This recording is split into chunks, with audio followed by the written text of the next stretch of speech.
Thanks a lot, Doug, and thanks everyone for coming on. So I'm going to cover a few specific issues, namely the job market, the housing market, which I know everybody is interested in, and a little bit on a fiscal policy. But I'm going to do so with an eye on the GTA specifically as we go along. So first things first, when you look across Canada at the economic outlook by province.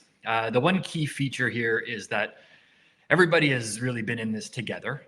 So one of the things we usually caution in a normal year is that the Canadian headline growth numbers really do mask a lot of big regional differences across the country. And pre-COVID, Ontario and Toronto specifically, for example, were running much stronger and much hotter than the rest of the country combined. This time around, everybody kind of fell into the pandemic together, just given the nature of the shock, and now everybody is posting extremely strong growth numbers coming out of it. You can see on the board there that Ontario was hit a little bit harder, and Toronto specifically as well in 2020, obviously being the biggest urban market and the most congested market, and subject to more rigid lockdown measures through the height of the pandemic. It was just kind of the nature of the shock here that we were going to see a deeper decline in this part of the country. The flip side is that we're coming out at a relatively strong pace now. So we're probably going to see close to 6% growth in Ontario this year. We see the province actually leading the country by 2022, and the subtle difference here is that Toronto has been a little bit slower to reopen and remove some of these COVID-related restrictions, though we are starting to finally see some movement on that front now. So we're going to look a little bit probably sluggish still in the GTA this year, but as we get into 2022 and presumably as we reach something near herd immunity and the more rigid restrictions on things like restaurants and entertainment and travel start to come off, that's when we're really going to see the GTA pick up some ground. And I do think that there's going to be a terrific amount of pent-up demand or pent-up psychological energy out there in the economy for those sectors that are going to drive a pretty strong rebound in the GTA market by the time we get into around the 2022 area. With respect to the labor market, so just given the nature of the hit here in this part of the country, the deterioration in the job market has been pretty significant. I mean, we did see a move up to double-digit unemployment rates. If you look at where employment is versus a year ago, Ontario is down at the bottom of the list. I think nationally we're about 4.5% below pre-COVID levels of employment. In Toronto specifically, we're about the same magnitude down. We're about 4.5% down in Toronto as well. Below the surface, though, is where it becomes a little bit more interesting and more telling. And so I'll flip over to this chart here that looks at the employment performance by sector. And what you're looking at here is so as you go from left to right on this chart, we have a few industries marked, but as you go from left to right, you're looking at a better relative employment performance versus where we were in February 2020, just before the pandemic started. And then as you go up the scale from bottom to top, you move up the wage ladder. So the key thing here is that when you consider the fact that Toronto is obviously the big urban market in Canada, and a lot of the industries that dot the landscape here, like the accommodation, food services, culture, recreation, that kind of stuff, theaters, those are the industries where we're still seeing job declines of anywhere from 15 to 30+% versus where we were last February. The flip side is that as you go up to the right on this chart, you see some industries like finance and professional services, where not only have we already recovered the COVID losses, we've actually seen job growth push 3 to 5% above pre-COVID levels. So for Toronto specifically, you kind of have this very fractured labor market where finance jobs and tech jobs have been able to shift online and actually maintain, if not increase, the level of employment. But at the other end of the spectrum, the restaurants, the bars, the theaters and things like that have really not come back at all. So that's one aspect that's kind of fragmented the Toronto labor market itself. The other important point here to keep in mind too is when you look at, if you look at the trend here, the 2 or 3 biggest job declines by sector are also concentrated in the lowest wage industries. The flip side is that if you look at the 5 or 6 industries in Canada that have posted the best performance on the job front, those are the highest paying industries in Canada as well. So when you flip over to the housing market story, one of the big head scratchers was, how has the housing market come back so quickly when we have, for a period of time, double-digit unemployment rate? Just historically, this doesn't make sense.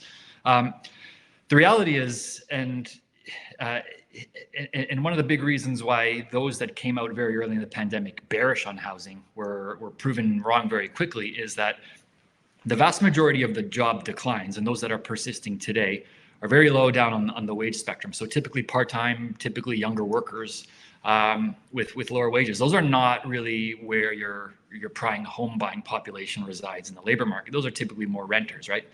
If you look at areas like finance, professional services, those higher paying industries, as we've shown, they've come back very quickly. So the demand curve for housing from a job market perspective, when you drill below the surface, has actually improved pretty steadily since the depth of the pandemic. The other factors pushing the demand curve out here, and you can see record sales levels on the left side of this chart, record low 5-year fixed rate mortgages. We're looking at 5-year fixed in the 1.5% to 1.7% range. We historically have never seen that. So that's kind of fueling this as well. And we have seen mortgage credit growth pick up. And the big story here, on top of that it's really driven the demand curve out is this shift in housing preferences. And what we're seeing now is the hottest markets in Canada are about 1.5 hours to 2.5 hours outside the core of the GTA. So we're looking at single detached homes, we're looking at big rural properties, and we're looking at recreational properties like cottages and stuff like that. And you can choose your adjective, you can come up with the strongest adjective you want to describe these markets, and you're probably not going to do it justice. They're absolutely on fire. And we are looking at price gains in some cases that are about 30 to 50% above where they were last February coming into the pandemic. The flip side of that is that the core of the GTA has struggled a little bit more. So not the single detached market, because there is this tremendous demand for space, but the condo market has struggled a little bit. The economics there have changed. So rather than this convergence of jobs and population into the core of the GTA, we're seeing a shift out now. And in fact, if you look at net migration flows from the 3 biggest cities in Canada to other regions of the respective province, over the last year, we've seen about an 88,000 person net outflow from the core of the big cities. Now, to be fair, these typically what you see is a gradual movement out of these cities anyway, but those flows have pretty clearly accelerated since the pandemic started. People just want space and they don't want to be confined in condos. The economics of the condo market have changed a little bit as well. So one of the reasons why we have seen really no price growth in the condo sector, even as single detached prices are up, more than 20% annualized over the course of the pandemic, is that rents are under pressure. We're not seeing the international immigration flows that were supporting those rents. We're not seeing the student flows that were supporting those rents. The short-term rental market, which is very travel-driven, has really dried up, and in a lot of cases, high condo prices and low cap rates were kind of being offset by this push of some supply into the short-term rental market, because you can pull in more cash flow that way.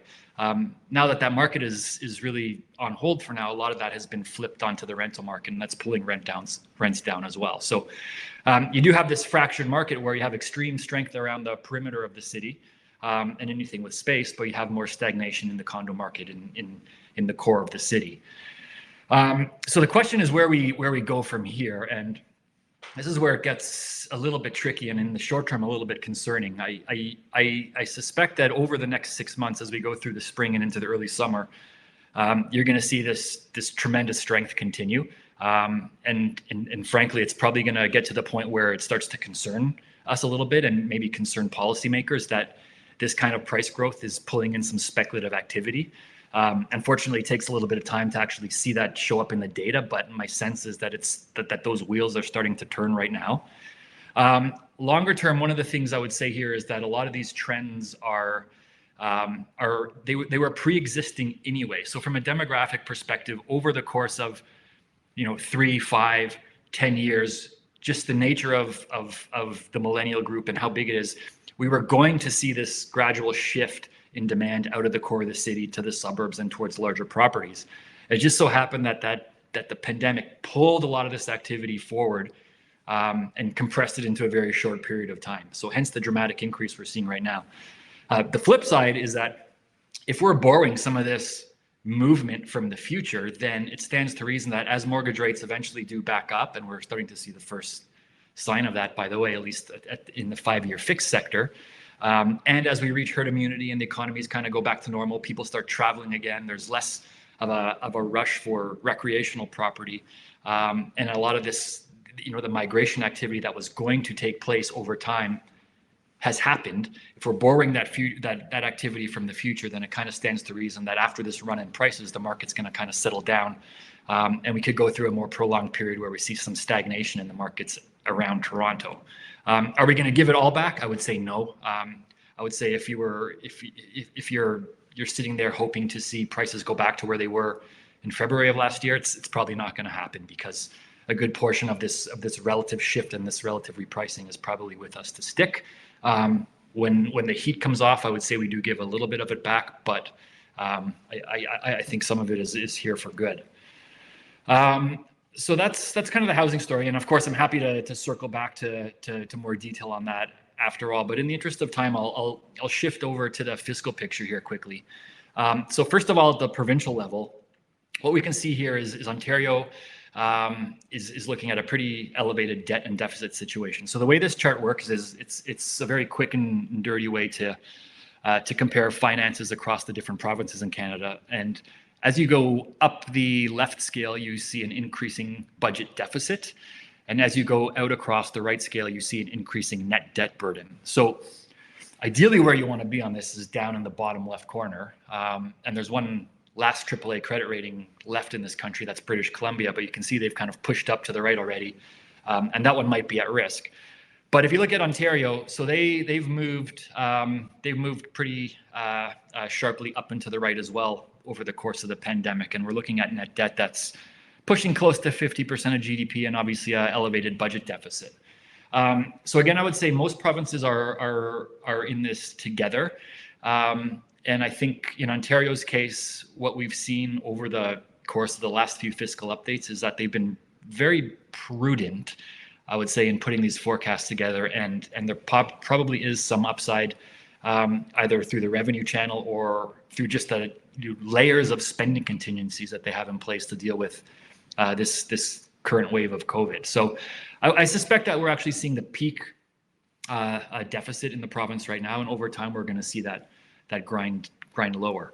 But the most important thing here, I would say, is that as much as provincial finances have deteriorated, it hasn't been nearly as bad as it could have been, because the federal government was the one that really stepped in and did the vast majority of the lifting, and the vast majority of the spending. So we're all familiar with CERB and the wage subsidy and the various other programs and the evolution of those programs. So I won't go through that. But effectively, at the end of the day here, we're looking at about $275 billion of direct support from the federal government.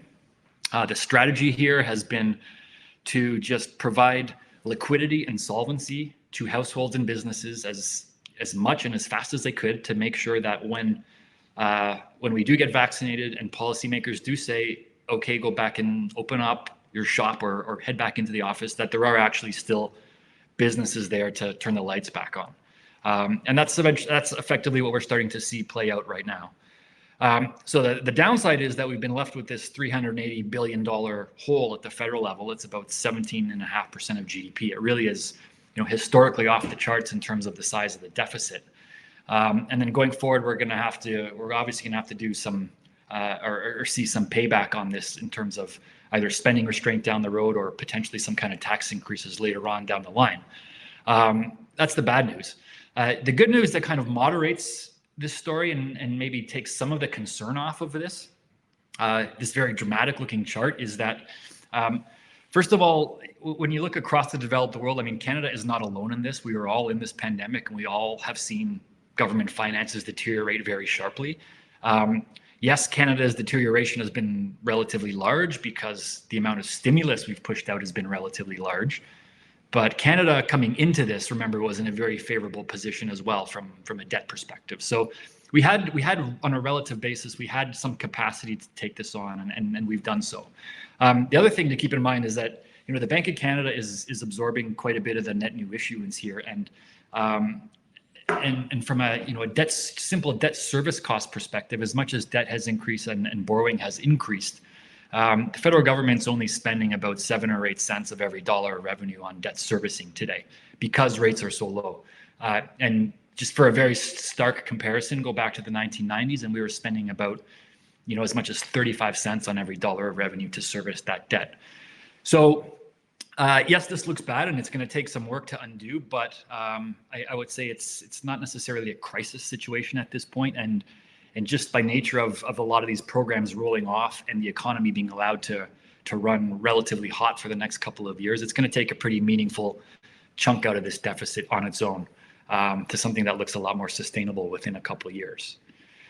And then so finally, I'll just wrap it up before we get to some Q&A with a few points on Toronto specifically. One is that there has been this question that cities have been hollowed out and they're going to be kind of left for dead after the pandemic because of the outflows we've seen.